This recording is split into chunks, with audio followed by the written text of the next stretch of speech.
Bonsoir la famille, bonsoir chers abonnés, bienvenue sur la page de l'épervier du désert, sur la voie des sans-voix, sur la voie des enfants de famille. Bonjour, bonsoir, selon le temps qu'il fait chez vous. Voilà, c'est le week-end, juste une petite vidéo pour passer à la famille, à ma famille Facebook. Voilà, comme vous le savez très bien, moi je suis un homme très attaché à la culture africaine, particulièrement à la culture burkinabé. Donc, le plus souvent, avant d'entrer, avant de prendre la parole, je kiffe un peu une musique traditionnelle, une musique africaine, une musique burkinabé. Voilà, donc ça, la culture africaine, ça me plaît beaucoup. Voilà, c'est une culture très riche. Voilà, c'est ceux qui ne connaissent pas, qui croient que quand on dit que quelqu'un est moderne, une personne civilisée, c'est laisser abandonner sa culture pour adopter une autre culture, une culture étrangère, une culture, disons, précisément la culture occidentale. Non. Quel que soit le temps que un tronc d'arbre va passer dans l'eau, il ne deviendra jamais caïman. Donc, c'est à nous de savoir d'où nous venons, c'est à nous de savoir d'où nous voulons partir. Voilà. Donc, allons directement écouter le baobab, l'icône, l'incontournable, le plié de la musique traditionnelle burkinabé du nom de Ouedraogo Isaka. Son nom musicien c'est Zuguna Zaganda Katra Gongon Yak Tango Baharaton Yaoulou Gongon Soba.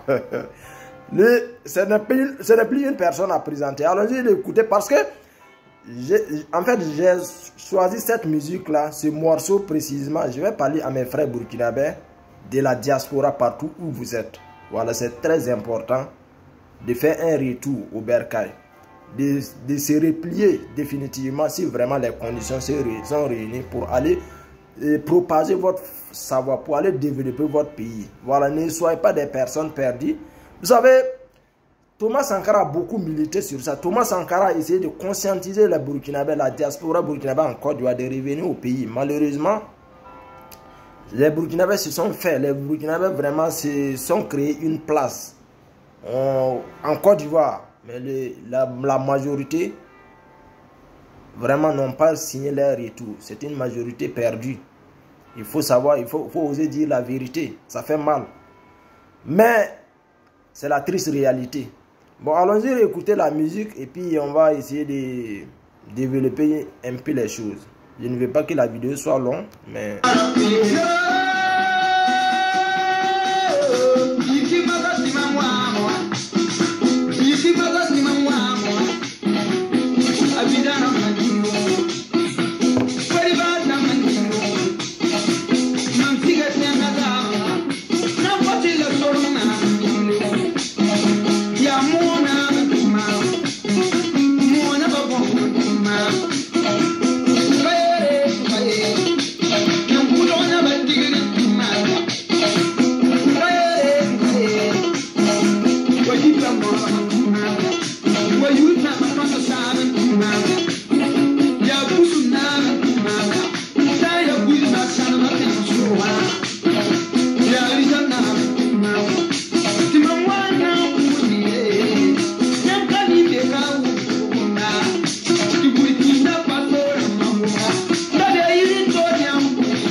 Barkoso, merci beaucoup l'icône, merci beaucoup doyen de la musique traditionnelle burkinabé Zougounan Zamakon Toktan. Vous avez vu ces gens, ces icônes tels que les Zougounan Zamda, les Thomas Sankara, ils ont essayé de sensibiliser les Burkinabés résidents en Côte d'Ivoire, de signer leur retour, de venir investir au pays, de venir bâtir, qu'on va bâtir le pays ensemble.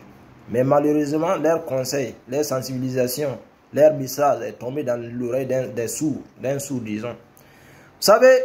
Vous savez, moi, nous on a créé j'ai créé la page, généralement, au début, j'ai eu à parler que j'ai fait la promotion de la culture africaine en général et celle du Burkina en particulier. Mais à un moment donné, quand vous voyez la culture ne peut pas émerger, la culture ne peut pas prospérer dans un pays disons en insécurité, dans un pays où le chaos règne. Voilà, on peut parler de la culture, on peut parler de l'ambiance, on peut parler de la joie quand il y a la paix. Voilà, raison pour laquelle on s'est un peu convergé dans la politique. Sinon, la politique, c'est un chemin qui crée un peu la division des fois parce que les gens sont devenus des fanatiques politiques. Les gens ne suivent pas l'idéologie. Les gens ne suivent pas ceux qui sont conscients, ceux qui veulent vraiment faire respecter l'Afrique. Malheureusement, c'est dommage. Parce que j'ai décidé de faire cette vidéo brève pour quelle raison? Beaucoup m'ont envoyé des vidéos où ils sont là clashés, les Maliens, les Burkinabés, les Nigériens, disons certains Ivoiriens avec des noms de famille maliens, des noms de famille burkinabés. Bon, même s'ils sont natifs de la Côte d'Ivoire, même s'ils détiennent la nationalité ivoirienne, nous on ne peut pas militer, on ne peut pas dire que nous sommes des panafricains et puis venir passer des messages de division, on ne peut pas venir passer les messages de dénigrement. Je me dis qu'on a dépassé ce stade, on a dépassé ce niveau parce qu'on ne peut pas se livrer à du spectacle sur Facebook. Nous sommes venus pour un but précis, nous sommes venus pour passer un message de la conscientisation, un message vraiment de l'union, un message du progrès. Donc, raison pour laquelle on veut pas venir se livrer au spectacle. Ouais, ta mère tant, ton père tant. Non, ça, on a dépassé ça, voilà. Raison pour laquelle moi je dis, j'ai mis cette chanson de Zougounan Zaghna pour dire à tout un chacun, si tu pars en aventure, que Dieu faisant bien les choses fonctionnent bien, il ne faut jamais oublier d'où tu viens. C'est très important. Faut jamais, parce que un exemple comme ça, si tu arrives ici en Occident, les choses fonctionnent bien. Tu oublies d'investir en Afrique, tu oublies d'investir dans ton pays d'origine. Tu ne pourrais jamais devenir un Européen pur, tu ne pourrais jamais devenir un blanc. Non. Prenez les sportifs. Nous ne sommes pas là pour passer un message de division, un message de haine, un message vraiment de division. Non. Mais prenez les sportifs.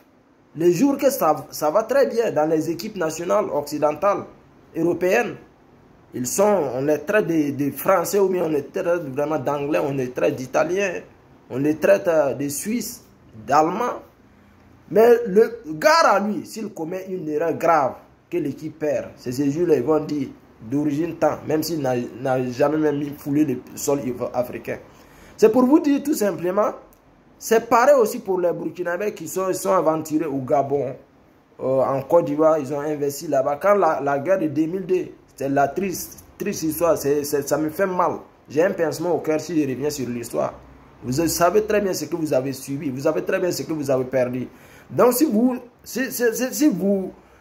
aujourd'hui, c'est vous-même qui avez décidé de combattre le Burkina, le Niger, le Mali, c'est vous-même qui avez décidé de dénigrer ces différents pays. Pourtant, au moment que c'était chaud, ces pays vous ont accueilli, tels le Burkina, le Mali, le Ghana. On ne souhaite pas le pire. Mais on ne lapide jamais le pays d'où tu viens, ou bien le pays de tes grands-parents, ou bien le pays de tes parents. Ça ne se fait pas. Il faut être une personne très perdue pour le faire. Donc ici, le message, moi je demande à toute la diaspora, à tous les immigrés, n'oubliez pas d'investir en Afrique, n'oubliez pas d'investir dans vos pays d'origine.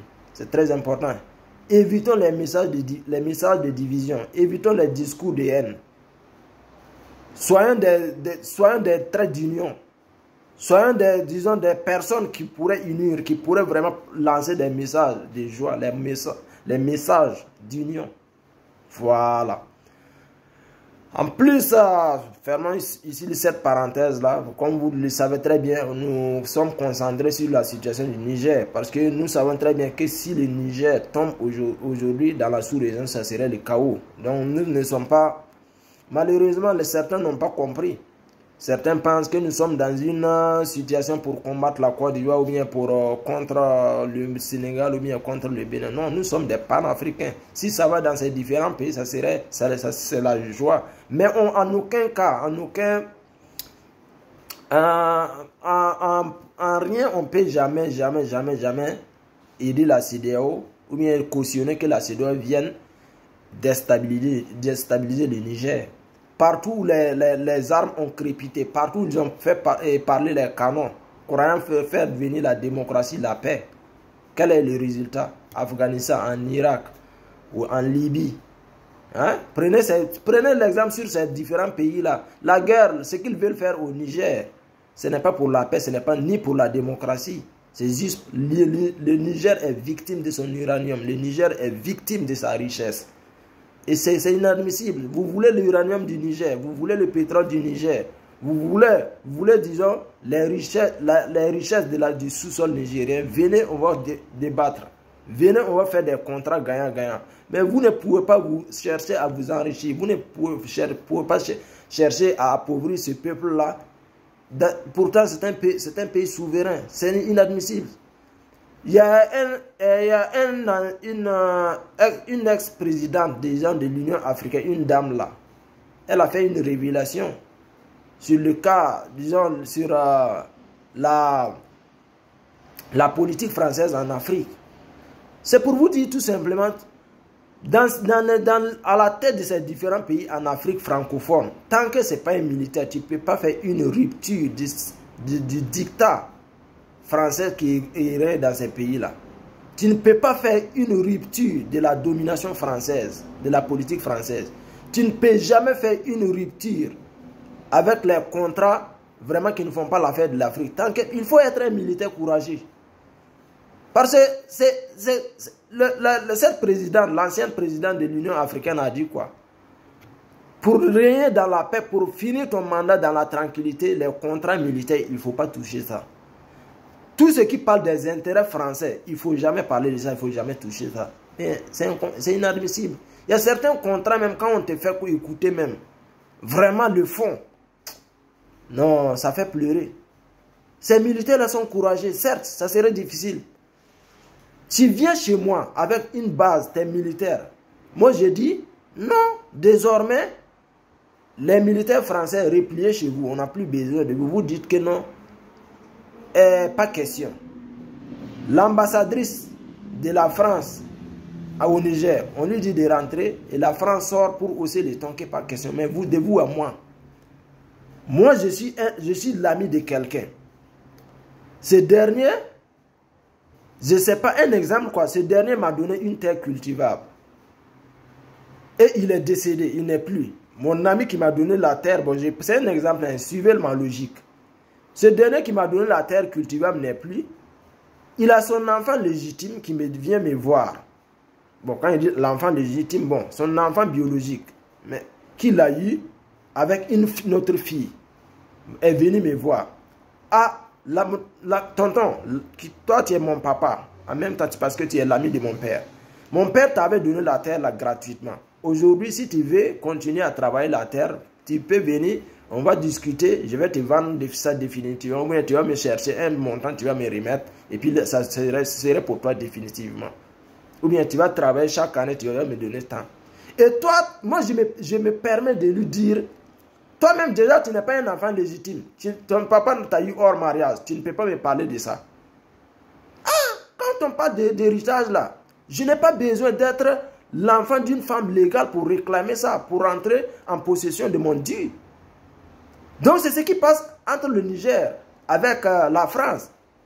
Les militaires, que vous voulez ou pas, que ce pouvoir-là soit un pouvoir démocratique ou un pouvoir dictatorial ou un pouvoir qui est venu par un coup d'État, c'est l'armée nigérienne. C'est l'armée reconnue par le Niger. Même si ce pouvoir n'est pas passé par les urnes, là quand on dit l'armée là, c'est l'armée de tout le pays.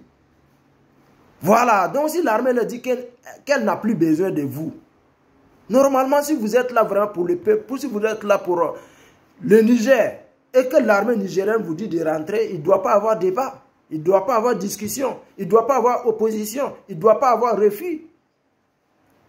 Mais tout ce qui se passe au Niger aujourd'hui met en nuit que vous, les Français, la politique française, c'est une politique vraiment qui est là pour nuire l'Afrique, qui est là vraiment pour appauvrir l'Afrique. Et ça suffit. Et vous allez devoir marcher sur les cadavres des fils nigériens pour vraiment pouvoir encore continuer à exploiter les richesses du Niger. Donc nous ne sommes pas dans une guerre contre un pays quelconque, quoi, le Niger ou bien le Sénégal. Nous disons tout simplement, il ne faut pas que la France utilise ces différents pays-là pour déstabiliser le Burkina, pour déstabiliser le Niger, pour déstabiliser le Mali. Ça suffit. Voilà, donc famille, la vidéo a été un peu longue, mais il fallait que ça soit vraiment ainsi. Donc, bon week-end, bon week-end, bon week-end. Restez connectés, restez branchés, partagez la vidéo, abonnez-vous sur la page. C'est le pervers du désert, je suis la voix des sans-voix. Capitaine Ibrahim Traoré, le combat est bon, le chemin est bon. Voilà, donc dans un combat, comme vous le savez très bien, aujourd'hui le nom de Thomas Sankara règne toujours. Ce que Thomas Sankara a fait reste historique. Beaucoup emploient, utilisent, disons, sa théorie pour développer leur pays. Mais il faut se reconnaître que Sankara aussi a eu des opposants. Il y a d'autres qui sont opposés catégoriquement à la méthode de Thomas Sankara. Donc, ça ne nous étonne pas qu'aujourd'hui, qu'il y ait des récalcitrants, qu'il y ait des brebis égarées, qu'il y ait vraiment des apatrides qui souvent continuent à s'opposer à Ibrahim Traoré. Mais c'est une chose est sûre et certaine. Aujourd'hui, c'est une nouvelle génération, c'est une génération consciente, c'est une génération décomplexée. Raison pour laquelle on ne va jamais laisser IB dans votre main. Raison pour laquelle ce qui est arrivé à Thomas Sankara, je ne suis pas sûr, je ne crois pas que ça pourrait se reproduire encore. Donc les Burkinabés, ouvrez-les et les bons, travaillez avec votre cerveau. Soyez attentifs, ne vous laissez pas du tout manipuler. Voilà, IB, on sait que c'est dur, mais ces militaires-là, ils ont la fibre patriotique dans leur corps. Ils ont l'amour de ce pays-là. Ils ont l'amour du peuple. Ils sont à l'écoute. Voilà, ils écoutent beaucoup le peuple. Donc, famille, c'était juste la petite vidéo. Peace and love.